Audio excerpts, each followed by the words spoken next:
आप लोगों को अपना बैच का फाइल स्टार्ट करना है। कौन सा है?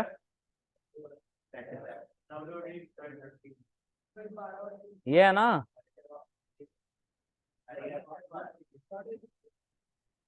ये वाला है। ठीक है, इसके अंदर हम जाएंगे और इसके अंदर भी माई एसक्यूएल के अंदर चले जाना। ठीक है, ये आपके मैंने टेक्स्ट फाइल में डाल रखे हैं, गिटहब पे अपलोडेड है। ठीक है, वहां से डाउनलोड करना है और करके यूज करना है। ठीक है,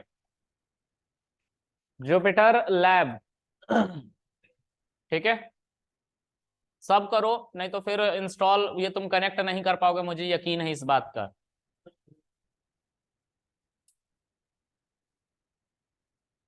अच्छा, तुम लोग पीसी नहीं ले आओगे? हैं? मैंने नहीं बोला था। अच्छा, मेरी गलती है। गलती तुम्हारी है ना, अब बढ़िया है, गलती उसकी। गलती बताने से पहले सोच लिया करो। हाँ, गुड, गुड बॉयज। अब ध्यान से सुनो। यार चुप नहीं रहोगे ना तो कसम से भगा दूंगा क्लास से। अब तो पाइथन भी खत्म हो गया है। या तुम पीछे क्यों मुड़े हो? विजन क्लियर है? सीधा हो। Good boys. ओके गाइज, तो यहाँ पे देखो, अब एक पैकेज इंस्टॉल करना होता है। ठीक है, उस पैकेज को कहाँ से हम फाइंड आउट करेंगे उसको देख लेते हैं। तो मैंने आप लोगों को याद है एक बार ड्राइवर के बारे में बताया था कि ड्राइवर ड्राइवर इंस्टॉल करना पड़ता है। वो ड्राइवर हमें चाहिए होगा इससे पाइथन को कनेक्ट करने के लिए, सॉरी पाइथन को माई एसक्यूएल से कनेक्ट करने के लिए। किसका ड्राइवर चाहिए? पाइथन का ड्राइवर चाहिए जो माई एसक्यूएल से कनेक्ट होता है। तो उसके ड्राइवर को हमें इंस्टॉल करना पड़ेगा। कहाँ से? तो python.org की वेबसाइट से। कहाँ से? python.org की वेबसाइट से करना पड़ेगा डाउनलोड। तो आप चलेंगे यहाँ पे और यहाँ पे लिखेंगे python.org। इस पे एक PYPI नाम का सेक्शन दिख रहा होगा आप लोगों को, ऊपर में दिख रहा है ये वो सेक्शन है जहां पे हर तरह के पैकेज जो थर्ड पार्टी है, मतलब कभी मुझे कोई प्रॉब्लम आई तो मैंने कुछ बना दिया पाइथन के लोगों के लिए। ठीक है, तो उन हर बंदों ने रजिस्टर्ड किया, लॉगिन किया और अपने पैकेज को अपलोड किया। आप भी रजिस्टर्ड करके लॉगिन करके कोई अच्छा सा पैकेज बना के अपने रेज्यूमे में डाल सकते हैं। आप लोगों की प्लेसमेंट होने में थोड़ी सी सहूलियत होगी। अच्छा बनाना जो बनाना। कहाँ खो रहे सो रहे थे तुम? तो यहाँ पे आप रजिस्टर्ड करेंगे, उसको मन ही नहीं है पढ़ने में। देखो उससे बतिया रहा है, पता नहीं क्या बतिया के कर लेगा। क्या करोगे उससे बतिया के? सुन लो मेरी बात, इंपॉर्टेंट बात है, कल को पूछेगा ना इंटरव्यूअर तो मुंह बना लोगे फिर।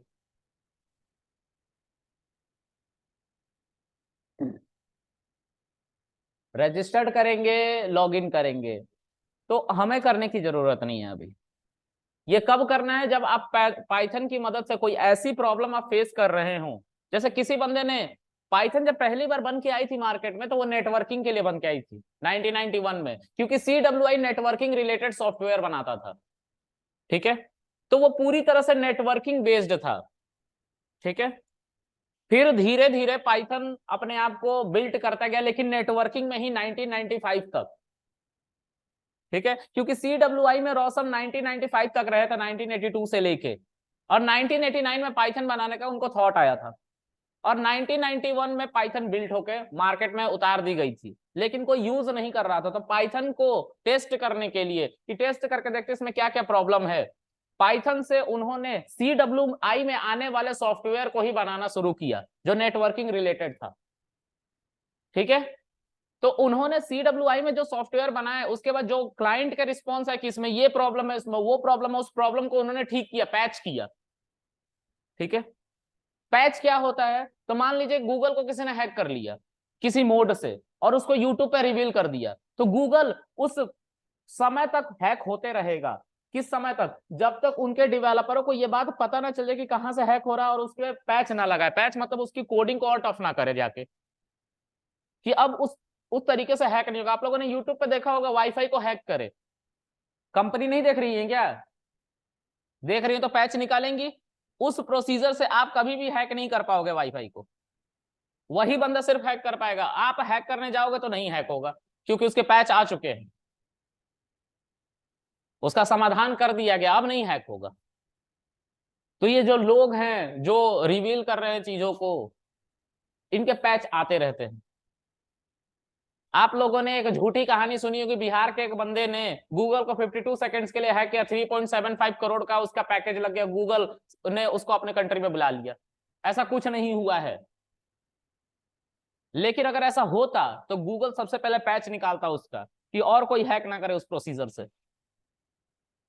ठीक है, क्योंकि सर्विस अगर गूगल की डाउन होती है थोड़े से समय के लिए, तो कुछ भी गूगल पे सर्च करते हो तो एक बड़ा सा नंबर ऊपर में आता है ना, इतने रिजल्ट सर्च करे गए हैं, उतने सारे बंदे अचानक से रुक जाएंगे, और बहुत बड़ा नुकसान है उतना होना।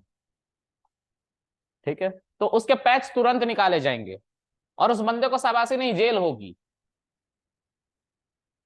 ठीक है, तो ऐसा कुछ नहीं होता है।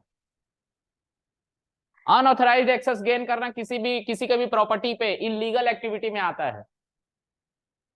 ठीक है, चलो अब python.org के अंदर जिन बंदों ने कुछ कुछ प्रॉब्लम फेस करी, जैसे मैं 1991 में पाइथन को नेटवर्किंग सॉफ्टवेयर्स के लिए बनाया गया था। ठीक है, उसके बाद धीरे धीरे ये आगे बढ़ा, 1995 तक नेटवर्किंग में सबसे परफेक्ट वो काम करने लग गया था, क्योंकि उसको बनाने वाला बंदा एक एक्सपेरिमेंट लेवल का बंदा था, रिसर्च लेवल का बंदा था। ठीक है, अब उस बंदे ने और कंपनी को ज्वाइन किया, यानी कि गुडो एंड रोसम ने बहुत सारी कंपनी को ज्वाइन किया, जहां पे उनको सबसे ज्यादा चांसेस, पहला बार चांसेस या सबसे बड़ा चांसेस जो मिला वो मिला गूगल के अंदर, कि उसको वो वेबसाइट, एआई, मशीन लर्निंग, इनके लिए और बिल्ट कर सके। उन्होंने बिल्ट किया। उनका जो टाइम था उसका 50% टाइम वो अपने लैंग्वेज के बिल्ट पे देते थे, बनाने में देते थे। क्या उसके लूप होल्स है? क्योंकि उसको बनाने वाले खुद रोशन थे, तो वही उसको बिल्ट भी करेंगे। अगर नया बंदा हायर करते तो फिर उसको फिर से सब कुछ समझना पड़ता, फिर से वो पैच निकलता, और पता नहीं उसका पॉइंट ऑफ व्यू क्या होता है। आसान करना तो नहीं ही होता, क्योंकि पाइथन को बनाया इसलिए भी गया था कि आसान एक लैंग्वेज मिले जो डेवलपर को आसानी दे। क्लियर है? अब धीरे धीरे उन्होंने ड्रॉपबॉक्स को ज्वाइन किया गूगल को छोड़ने के बाद 2011 में। फिर उसके बाद ड्रॉपबॉक्स में उन्होंने पाइथन हर जगह इंप्लीमेंट किया। ठीक है, फिर उसके बाद माइक्रोसॉफ्ट, मतलब उन्होंने बड़े बड़े जाइंट को टारगेट कर लिया। आज वो जॉब नहीं करते हैं। माइक्रोसॉफ्ट उनकी आखिरी कंपनी थी, उन्होंने अपना लिंक्डइन अपडेट नहीं किया है। अब वो सेमिनार्स लेते हैं। सेमिनार्स, सेमिनार होता है ना बड़े बड़े लोगों को जिन्होंने अचीवमेंट कर लिया, और बुलाया जाता है, और फिर उनके बातों को कुछ पागल लोग सुनते हैं। तो यहाँ टेक्निकल बंदी की बात हो रही है, पागल लोग नहीं है, ये सच में टेक्निकल है। जो तुम इंस्पिरेशनल मोटिवेशनल स्पीकर सुनते हो, उन्होंने जिंदगी में कुछ नहीं किया, तुम उन्हें सुनने जा रहे हो, तुमसे पैसे कमा रहे हैं। ठीक है, तो तुम सुन के थोड़ी देर के लिए एनर्जेटिक होते हो, फिर वही काम करते हो जो करके आए थे, सोने चले जाते हो। तो बच के रहा करो, तुम्हारे लाइफ का पाथ तुम्हारा अपना होना चाहिए। टेक्निकल चीजों पे ध्यान दो, अपने आप पे काम करो। किसी को सुनने से और वो करने से अगर लाइफ इजी हो जाती तो सब लोग सुन ही रहे होते, है ना? चलो अब यहाँ पे आप लोगों को दिख रहा होगा रिलीज। ठीक है, यहाँ पे आपको लोगों को दिख रहा होगा प्रोजेक्ट, और यहाँ पे दिख रहा होगा फाइल। जैसे जैसे आप आगे बढ़ते जाओगे वैसे वैसे नंबर बढ़ते जा रहा है, सिर्फ यूजर को छोड़ के। किसी बंदे ने कोई प्रोजेक्ट बनाया, उस प्रोजेक्ट को, जैसे मान लो कि पाइथन से मोबाइल एप्लीकेशन नहीं बनाया जा सकता था, तो किसी बंदे ने कीव करके एक लाइब्रेरी बना दी, KIVY, let's search KIVY, Kyiv. ये जो है ये 3D ग्राफिक्स के लिए यूज होता है। ठीक है, एक और है कीव करके, वो एंड्रॉइड iOS एप्लीकेशन के लिए यूज होता है। पाइथन की मदद से, पाइथन की मदद से अगर आप iOS एप्लीकेशन अभी तक ऑब्जेक्टिव सी और स्विफ्ट से बनाया जाता था, इससे भी बनाया जा सकता है। ठीक है, ऑब्जेक्टिव सी का मॉडिफाइड फॉर्म है। ठीक है, ओके। उसी तरह से आप लोग कहते हो सर GUI गरीबों वाला बना करके सिखा दो हमें, TK इंटर। जिसको इंटर टिंकर टिंकर भी कहते हो तुम लोग, ये है। ये तुम्हारा डेस्कटॉप एप्लीकेशन बनाने के लिए यूज होता है, यही है। पिप इंस्टॉल टीके इंटर होता है, यही शायद है, ये नहीं है। पिप इंस्टॉल टीके इंटर और टीटी के होता है आई गेस। देखो मैं इसे सर्च करता हूं।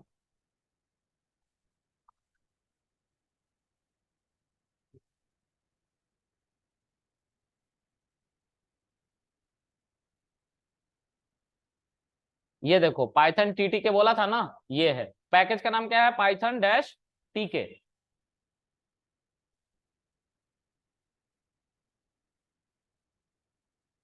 ठीक है, तो इनका यूज करके हम डेस्कटॉप एप्लीकेशन बनाते हैं। ठीक है, अब हमें बात करनी है एक ड्राइवर की। उस ड्राइवर से हम माई एसक्यूएल को कनेक्ट करेंगे। किसको? माई एसक्यूएल को कनेक्ट करेंगे पाइथन से, लेकिन किसके जरिए? एसक्यूएल के जरिए। मतलब पाइथन से मैं एसक्यूएल की क्वेरी चलाऊंगा और एसक्यूएल किससे इंटरेक्ट करेगा? माई एसक्यूएल से।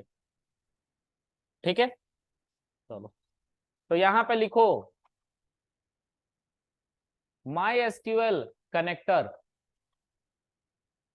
ठीक है, यहाँ पे दिख रहा है MySQL driver written in Python. मैंने ड्राइवर की बात करी थी ना कि आपका मोबाइल 7610 था और उसको पीसी से कनेक्ट करते थे, तो हम गूगल पे नोकिया 7610 का फ्री ड्राइवर डाउनलोड करते थे, हिट एंड ट्रायल करते थे। जो ड्राइवर मैच करती थी वो इसलिए डाउनलोड करते थे कि वो हायरार्की समझ पाए उस मोबाइल का।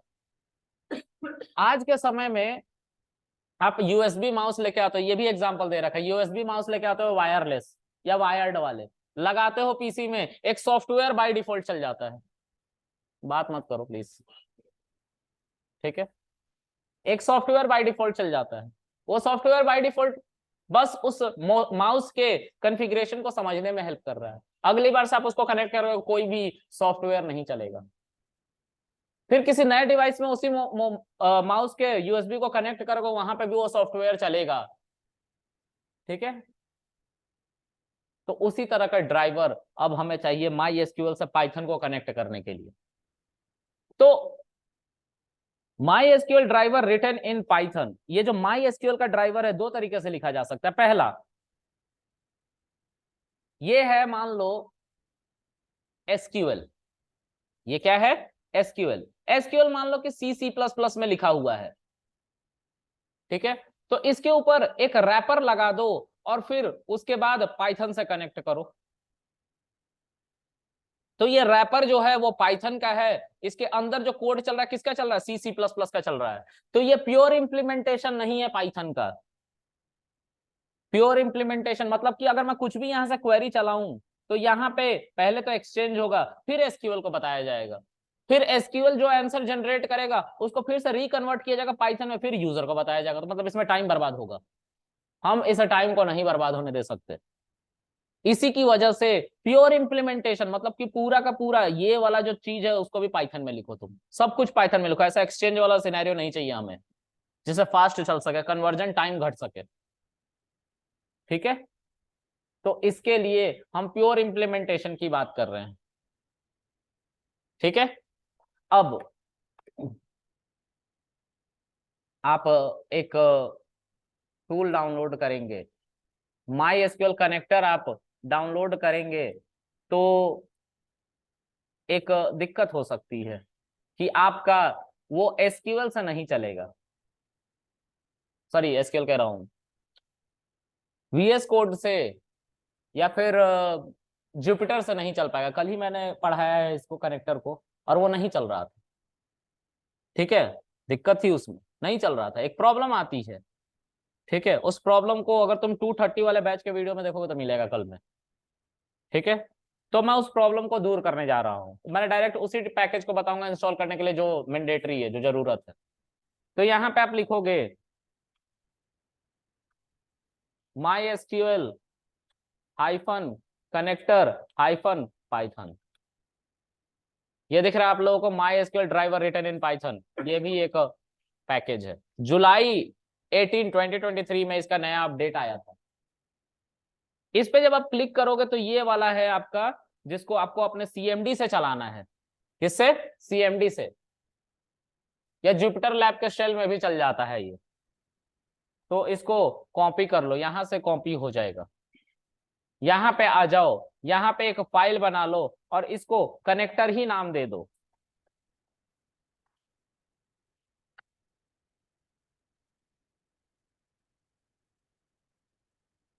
ऐसा नाम दे देंगे। तो ये जो फाइल बनी है वो इसी माई एसक्यूएल वाले फोल्डर के अंदर बना के रखा है हमने। ये आप फ्री हो कहीं पे भी बना सकते हो, ठीक है। अब आपको क्या करना है, यहाँ पे लिखना है पिप install my SQL dash connector dash और फिर पाइथन। शिफ्ट एंटर को प्रेस करो और वेट करो, इंटरनेट ऑन होना चाहिए, इसलिए इंटरनेट कनेक्ट करवा रहा था। करो सब इसको।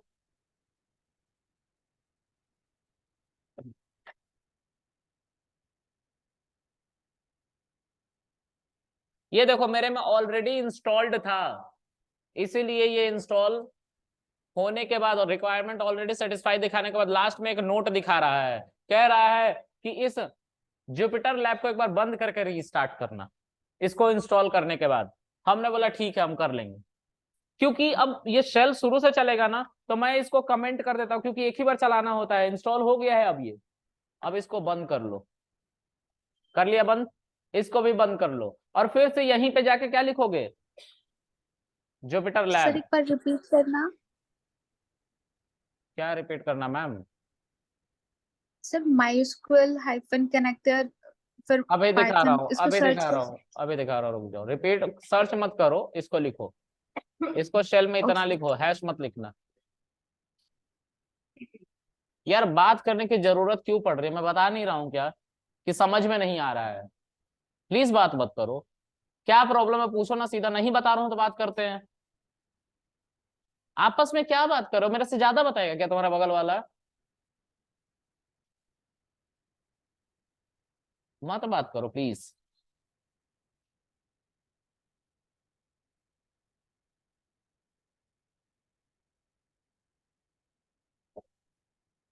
तुम बताओ क्या पूछ रहे हो उससे, पूछो मुझसे सीधा क्या पूछ रहे थे उससे। तो इसमें पूछ क्या रहे हो उसे? रिक्वायरमेंट सेटिस्फाई मतलब डाउनलोड है, क्या पूछना है इसमें? बेवजह की बात करनी है बस। अब स्कूल के बच्चों की तरह तुम्हें बोलूंगा बात मत करो।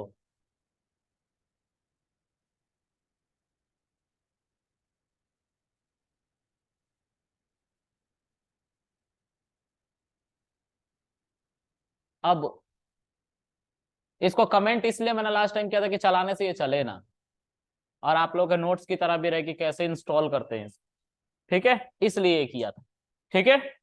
अच्छा अब क्या करना है, अब ध्यान से समझो। तुम्हारे पीसी में तुम्हारे पीसी में माई एसक्यूएल पहले से डाउनलोड है, माई एसक्यूएल पहले से डाउनलोड है। माई एसक्यूएल जब तुम लोग कंपनी में जाओगे तो कंपनी में माई एसक्यूएल तुम्हारे पीसी में नहीं डाउनलोड होगा, एक ऑनलाइन प्लेटफॉर्म पे होगा जो एक सर्वर पे चल रहा होगा, जिसका एक आईपी एड्रेस होगा जो स्टैटिक आईपी कहलाएगा। स्टैटिक आईपी मतलब जो आईपी बदले ना। जब जब आप इंटरनेट से कनेक्ट होते हो और डिस्कनेक्ट होते हो, बार बार आपकी आईपी बदलती है। आप आज रात को जाके अपने घर पे अपने लैपटॉप को इंटरनेट से वाईफाई स्टार्ट करके वाईफाई बंद कर लेना, मतलब यहां से, ठीक है। और फिर आईपी चेक कैसे करना वो बताता हूं।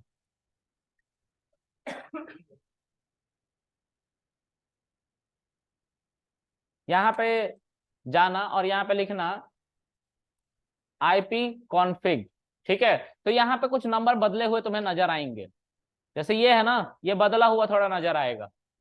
ये 14 15 16 कुछ भी हो सकता है, 24 पोर्ट्स होते हैं स्विच में, ठीक है।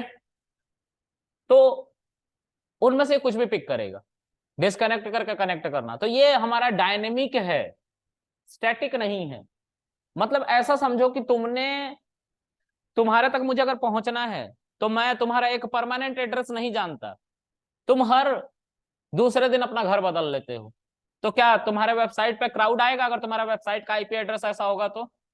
अब ये आईपी एड्रेस का वेबसाइट से क्या लेना देना? वेबसाइट तो www.google.com होता है, www.facebook.com होता है, www. जो बेरोजगार.com होता है, ऐसे भी वेबसाइट्स हैं। तो सर ये क्या है? मैंने बोला तुम अपना फोन निकालो, अपनी मम्मी को कॉल करो। क्या तुमने नंबर डायल किया कि मम्मी लिखा हुआ पे टैब किया है? भाई तुमने एक मोबाइल नंबर को एक नाम से सेव किया ना, क्यों? क्योंकि नंबर ना याद रखना पड़े। जब डोमेन का सिस्टम नहीं था तो लोग आईपी एड्रेस से सीधा सर्वर को हिट करते थे।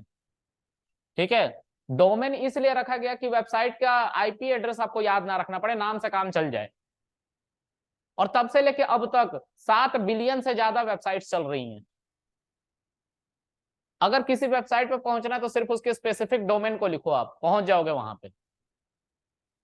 ठीक है, और वो क्या है, www से स्टार्ट होता है। ठीक है, क्लियर है। तो अगर आईपी एड्रेस 7 बिलियन एप्लीकेशन का कौन लिखेगा, नहीं लिख पाओगे, तो हर चीज नहीं एक्सेस कर पाओगे। तो उसको आसान करने के लिए क्या किया गया, उसकी कैपिंग कर दी गई एक रीडेबल नाम से जो आपको याद हो जाता है इजीली। मैं आपको एक नंबर दूंगा, किसी का मोबाइल नंबर दूंगा, याद नहीं होगा। ठीक है, मैं एक मोबाइल नंबर बोलता हूँ 8700103696, तुम बताओ क्या नंबर था। कृष्णा नाम याद होगा, तो कृष्णा नाम से अगर ये नंबर बताओ तो सेव कर लोगे। समझ में आ रहा है। तो इसी के लिए हमने डोमेन की कैपिंग कर दी, किससे, नाम से। और स्टार्ट कैसे करवाया, www. ठीक है, तो इसी तरह से जब तुम इंडस्ट्री में जाओगे तो वहां पे ऐसा कुछ नहीं है www. वहां पे आईपी एड्रेस ही देना पड़ता है। वो दूसरा चीज है, छोड़ो ना। ओएसआई मॉडल जो होता है, नेटवर्क लेयर्स होते हैं। ओएसआई जो एक्चुअल में सर इंप्लीमेंटेड है। आज अरे सर क्या, माई एसक्यूएल कनेक्टर डाउनलोड करना है क्या? बहुत जल्दी पूछा तुमने, थोड़ा सा सॉरी और। सर, आज थोड़ा लेट हो गया था लॉगिन करने में, सॉरी सर। इसको लिखो, इसको लिख के चला लो, बस इतना लिखना, हैश मत लिखना।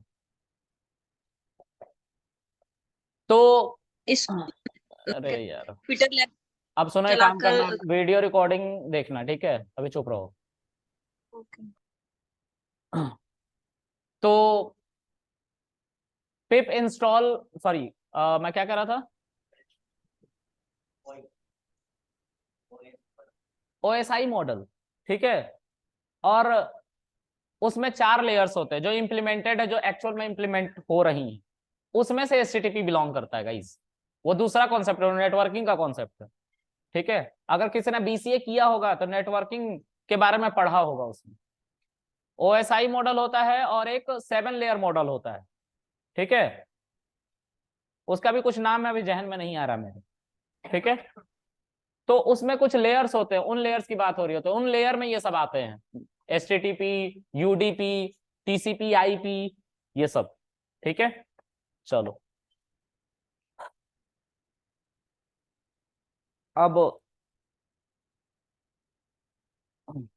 आगे।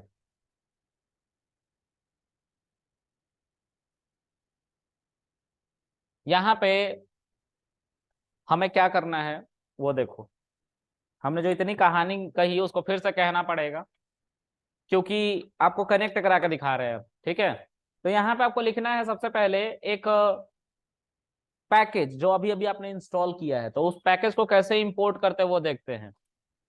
Import my SQL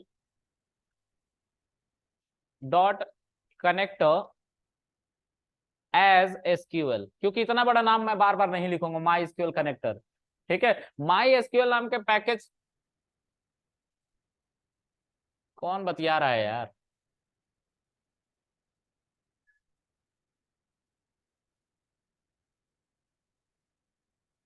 my SQL package के अंदर कनेक्टर नाम का एक मॉड्यूल है, उसके अंदर उसको हम एसक्यूएल मान रहे हैं। ठीक है, क्योंकि इतना बड़ा नाम हम बार बार नहीं लिखेंगे। ठीक है, अब एसक्यूएल के बाद हम लिखेंगे एसक्यूएल डॉट, टैब को प्रेस करोगे तो इसके अंदर एक कनेक्ट नाम का फंक्शन है। फंक्शन दिख रहा है कनेक्ट नाम का, और इसके अंदर कुछ बातें लिखनी होती हैं। पहला, आपको लिखना पड़ेगा होस्ट। ठीक है, होस्ट में आपको लिखना पड़ेगा लोकल होस्ट। ये सब बताऊंगा कि क्या है। ठीक है, थोड़ा सा पेशेंस रखो और बात आपस में मत करना बस। फिर उसके बाद यूजर लिखना पड़ेगा, तो दिस इज यूजर नेम तुम्हारे डेटाबेस का जो तुम्हारे लोकल मशीन में डाउनलोड है। अगर माई एसक्यूएल तुम्हारे लोकल मशीन में डाउनलोड नहीं है तुम इसको नहीं चला पाओगे। ठीक है, तो उसका यूजर नेम था रूट। रूट था ना यूजर नेम, इसलिए मैंने पासवर्ड भी रूट रखवाया था। अगर तुम लोग को ये नहीं समझ में आ रहा तो ये देखो, माई एसक्यूएल वर्क बेंच,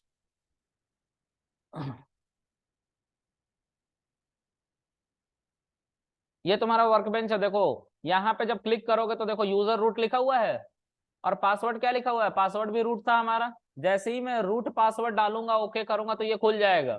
ठीक है, और ये है वो लोकल होस्ट, ये हमारे लोकल मशीन में है ना। तो लोकल मशीन में कोई भी अगर पोर्ट नंबर यूज कर रहे हो, सॉरी आईपी यूज कर रहे हो, आईपी के जगह पे लोकल होस्ट लिखा जाता है, क्योंकि आईपी लोकल मशीन में नहीं होते।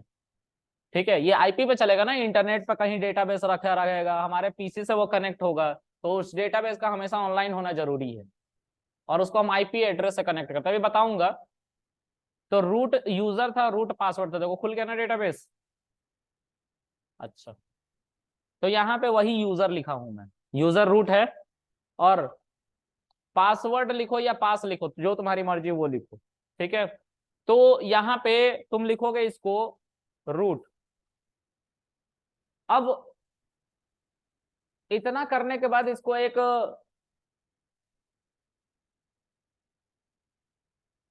डीबी नाम के वेरिएबल में स्टोर कर लोगे और चलाओगे, सब कुछ नॉर्मल चल रहा है क्योंकि कोई एरर नहीं आया।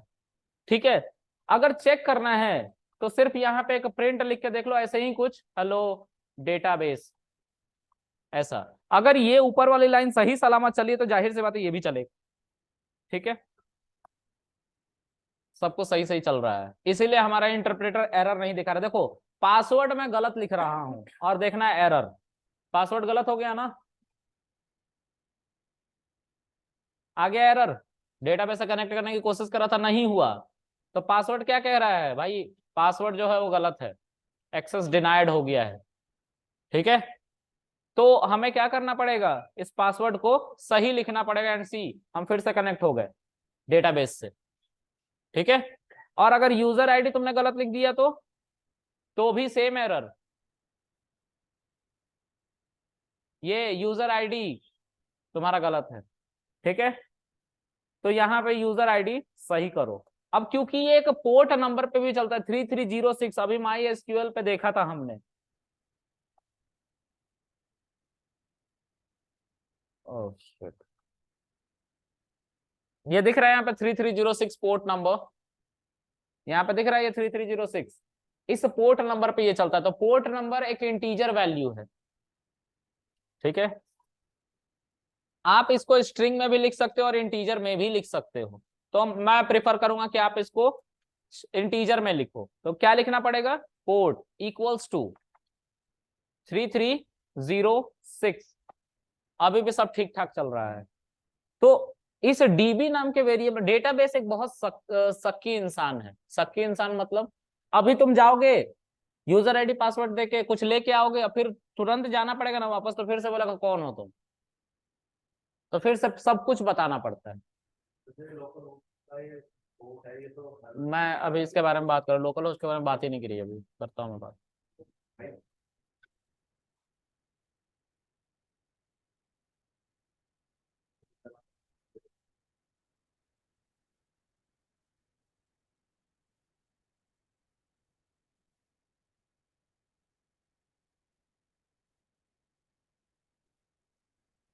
बस हो गई बात, अब चुप हो जाएं। अब जो है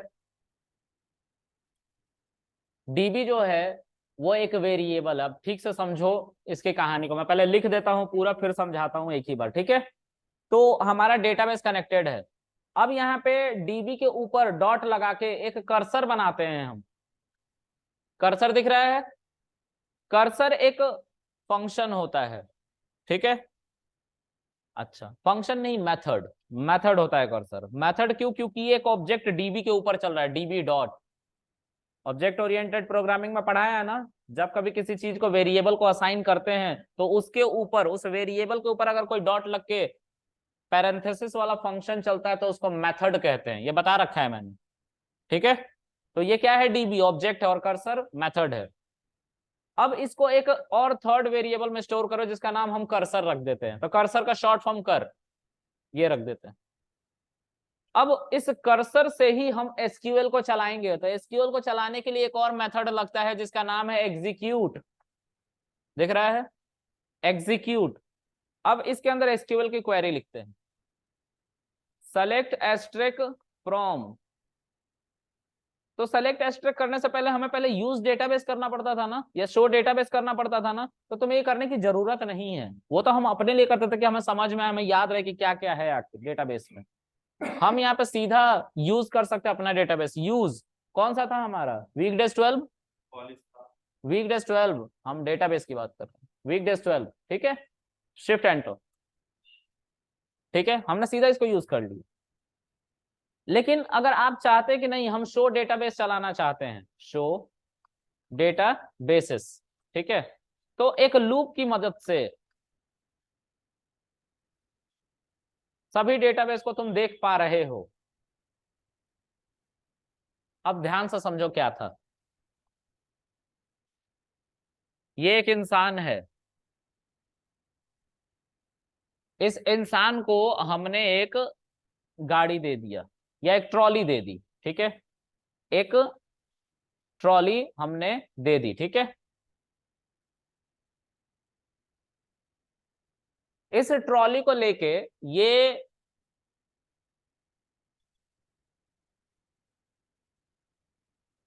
चला जाता है एक डेटाबेस, यानी कि एक घर में जहाँ पे बहुत सारे मटेरियल रखा हो जिसको लेके आना है। ठीक है, इसके अंदर अलग अलग बक्से बने हुए हैं, उन बक्सों में मटेरियल्स रखे हुए हैं।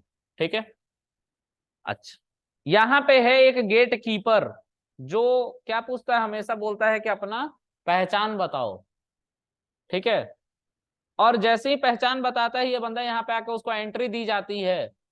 ठीक है, और एंट्री दी जाती है, उस पर्टिकुलर सेगमेंट से वो डेटा लेके आता है, मतलब माल लेके आता है, मटेरियल लेके आता है। ठीक है, अब इस पिक्चर को ठीक से समझो।